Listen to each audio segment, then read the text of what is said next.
ഇന്നെനിക്ക് ഒരു കോള് വന്നു നാട്ടിൽ നിന്നാണ്. അവൻ എന്നോട് ആവശ്യപ്പെട്ടത് എന്താണെന്ന് നിങ്ങൾക്ക് കേൾക്കണം. ഞാനൊരു മര്യാദയ്ക്കിരുന്ന് നല്ലൊരു വീഡിയോ ചെയ്യുന്നൊരു യൂട്യൂബറും അതിലുപരി സ്ത്രീകൾക്ക് നല്ല നിർദ്ദേശങ്ങൾ, നല്ല കുടുംബമായിട്ട് എങ്ങനെ ജീവിക്കാം, പ്രചോദനം നൽകുന്ന വീഡിയോകളാണ്. സ്ത്രീകൾക്കാണ് കൂടുതലും പ്രചോദനം നൽകുന്നത്. അവർക്ക് എങ്ങനെ ജീവിക്കാം, അവരെങ്ങനെ മുന്നോട്ട് പോകണം എന്നുള്ള നല്ല കാര്യങ്ങൾ, നല്ല ഭക്തിപരമായും കുടുംബപരമായും നമുക്ക് മുന്നോട്ട് പോകേണ്ട കാര്യങ്ങളെക്കുറിച്ച് പ്രചോദനം ചെയ്യുന്ന ഒരു വീഡിയോകളാണ് ഞാൻ ചെയ്തുകൊണ്ടിരിക്കുന്നത്. കുടുംബമായി എന്റെ വീഡിയോ കണ്ടിരിക്കാൻ പറ്റും. അങ്ങനെ ഒരു വീഡിയോ ചെയ്യുന്ന എന്റെ മാരേജ് ബ്യൂറോയിലെ നമ്പർ എടുത്തിട്ട് വിളിച്ചിട്ട് ചോദിച്ചൊരു ചോദ്യം തെമ്മാടിത്തരം എന്ന് പറയും. ഏതോ ഒരു വൃത്തികെട്ട അമ്മയുടെ വയറ്റിൽ ജനിച്ചവനാ. അല്ല ഇവൻ ഇങ്ങനെ നമ്മുടെ വീഡിയോ എന്നെ വിളിച്ച് ഇങ്ങനെ എന്റെ ഇതിൽ ഇങ്ങനെ വന്ന് ചോദിക്കത്തില്ലല്ലോ. കേട്ടോ, അവന്റെ ചോദ്യങ്ങളാണ്. ഞങ്ങളിപ്പോ ട്രൂ കോൾ അടിച്ചു നോക്കിയിട്ട് അവന്റെ പേരെന്ത്, അബ്ദുൾ റഹീം അല്ലെ? അവന്റെ പേര് അബ്ദുൾ റഹീം എന്നാണ്. എനിക്ക് നിലവിലുണ്ട് ഭാര്യയും 3 മക്കളും. ഞാൻ ഓപ്പൺ ആയിട്ട് മാഡത്തിനോട് പറയും, എനിക്ക് അവരെ അറിയാതെ കേരളത്തിലെവിടെ തമിഴ്നാട്ടിലോ കുഴപ്പമുള്ള ഒരാള് ഒന്ന് കുറച്ച് തടിയും വണ്ണവും അത് വേണ്ടൊക്കെ ഉള്ള ഒരു എബോവ് 45 ആയ ഒരാളെ കിട്ടുമോ? ഞാൻ ഇവരറിഞ്ഞെനിക്ക് ചെയ്യാം, പക്ഷെ എനിക്ക് ഒരെണ്ണം ആവശ്യമുണ്ട്. അതുകൊണ്ടാണ് ഇത് ഓപ്പണായിട്ട് പറഞ്ഞ. ഇതിനെന്താ ചെയ്യേണ്ടത്?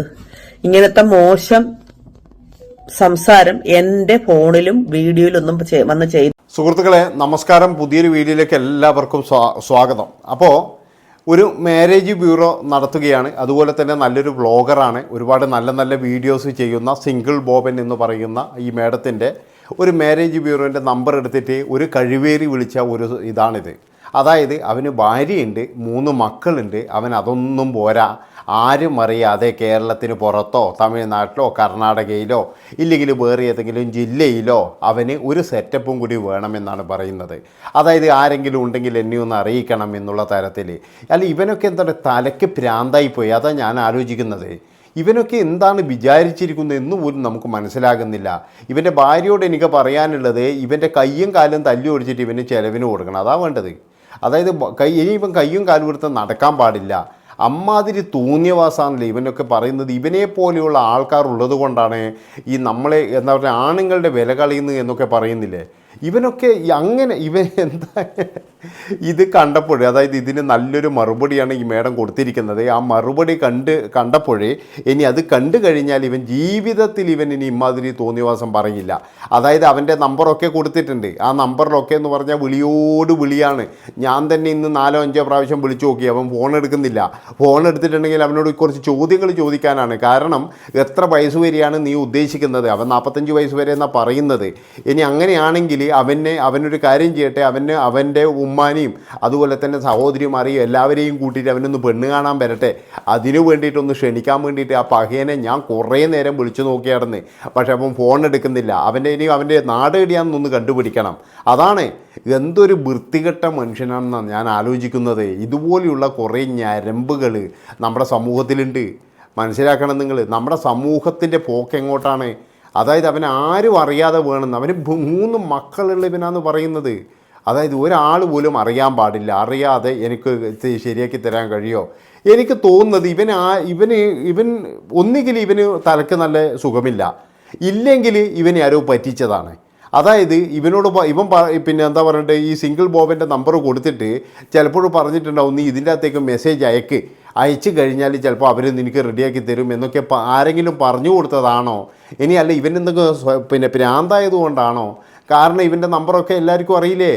അതായത് ഇവൻ്റെ നമ്പർ ഇപ്പോൾ എന്ന് പറഞ്ഞു കഴിഞ്ഞാൽ ഈ പിന്നെ വീഡിയോയിലൂടെ തന്നെ പറയുന്നുണ്ട്.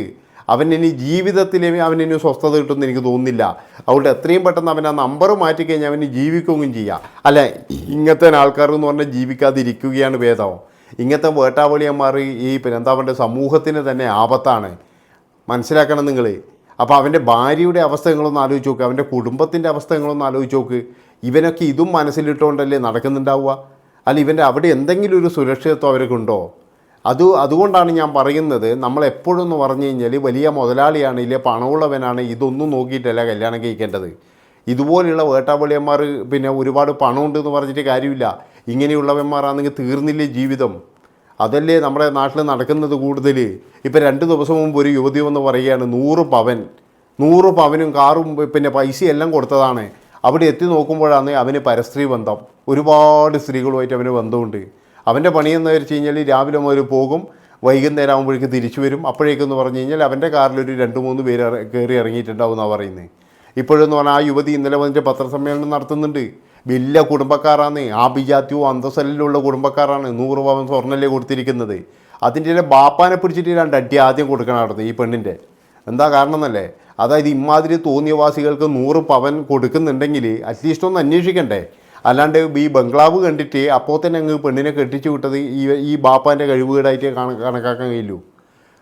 അമ്മാതിരി തോന്നിയവാസം കളിക്കുന്ന ഒരുപാട് ആൾക്കാരുണ്ട് ഈ കുടുംബങ്ങൾ കാണുമ്പോൾ. അതായത് ചെറുക്കൻ 5 പൈസക്ക് ഉണ്ടാവില്ല. ചെറുക്കൻ എന്ന് പറഞ്ഞു കഴിഞ്ഞാൽ പരനാറിയായിരിക്കും ആടുന്നത്, വെറും ഒരു വേട്ടാവളിയനായിരിക്കും ആടുന്നത്. എന്നാലും ആർക്കും ഒരു കുഴപ്പവുമില്ല, പണമുണ്ട്, വീടുണ്ട്, സ്വത്തുണ്ട്, ജോലിയുണ്ട് എന്നൊക്കെയാണ് എല്ലാവരും പറയുന്നത്. അത് കഴിഞ്ഞ് പിന്നെ എന്ന് പറഞ്ഞു കഴിഞ്ഞാൽ ഇതിൻ്റെ കണ്ണീരാണ് ആടുന്നത്. പല ആൾക്കാരെന്ന് പറഞ്ഞാൽ ജീവിതം അവസാനിപ്പിക്കുകയാണ് ചെയ്യുന്നത്. കുറച്ച് കാലങ്ങൾക്ക് മുമ്പ് നമ്മളെല്ലാവരും കണ്ടതാണ്. ഈ ഒരു വീട്ടിൽ പിന്നെ എന്താ പറയേണ്ടത്, ഈ അമ്മായി അച്ഛനുമായിട്ടും പ്രശ്നമായിട്ട് അവിടുന്ന് ഒരു പിന്നെ സ്ത്രീ ജീവൻ ഒടുക്കിയത് നമ്മൾ കണ്ടതാണ്. അപ്പോൾ ഇങ്ങനെയുള്ള ഒരുപാട് ആൾക്കാരുണ്ട്. അവരൊക്കെ സമൂഹത്തിൽ ഉന്നതന്മാരുമാണ്. അതാണ് ഏറ്റവും വലിയ രസപ്പെടുന്നത്.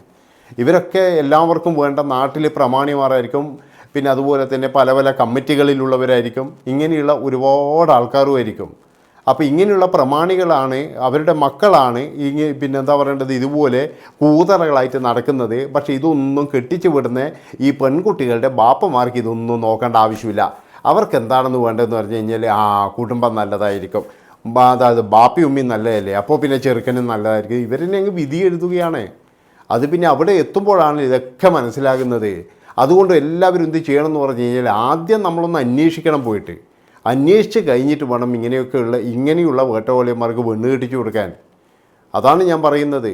അല്ലെങ്കിൽ ഇവനെ പോലെയുള്ള ആൾക്കാരായിരിക്കും ഒരു ഉളുപ്പുമില്ലാതെ ഒരു സ്ത്രീയോട് വിളിച്ച് പറയുകയാണ്, അതായത് എനിക്കൊരു വേറൊരു സെറ്റപ്പും കൂടി വേണം, അത് കുറച്ച് തടിച്ച സെറ്റപ്പായിരിക്കണം, ഒരു 45 വയസ്സുണ്ടായിരിക്കണം, ആരും അറിയാനും പാടില്ല, ആരും അറിയാതെ ഞാനങ്ങ് പോയിട്ടിക്കോളാം. എന്തൊരു മനുഷ്യനാണ് ഇവനൊക്കെയായിരുന്നു. ഇവനെയൊക്കെ എന്ന് പറഞ്ഞാൽ സമൂഹത്തിൻ്റെ മുന്നിൽ കൊണ്ടുവരണം.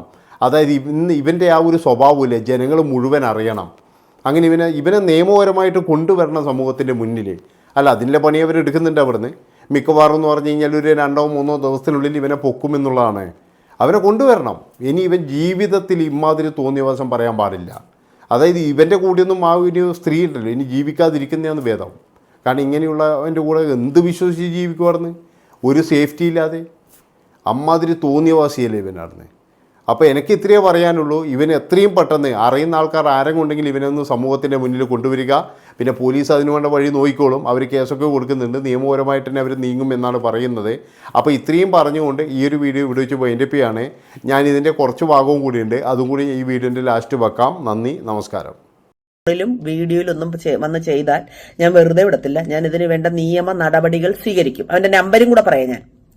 9747300000 ഫാൻസി നമ്പരൊക്കെ എടുത്തിരിക്കുന്നത് 97 47 73 0000. ഒന്നുകൂടെ പറയാം.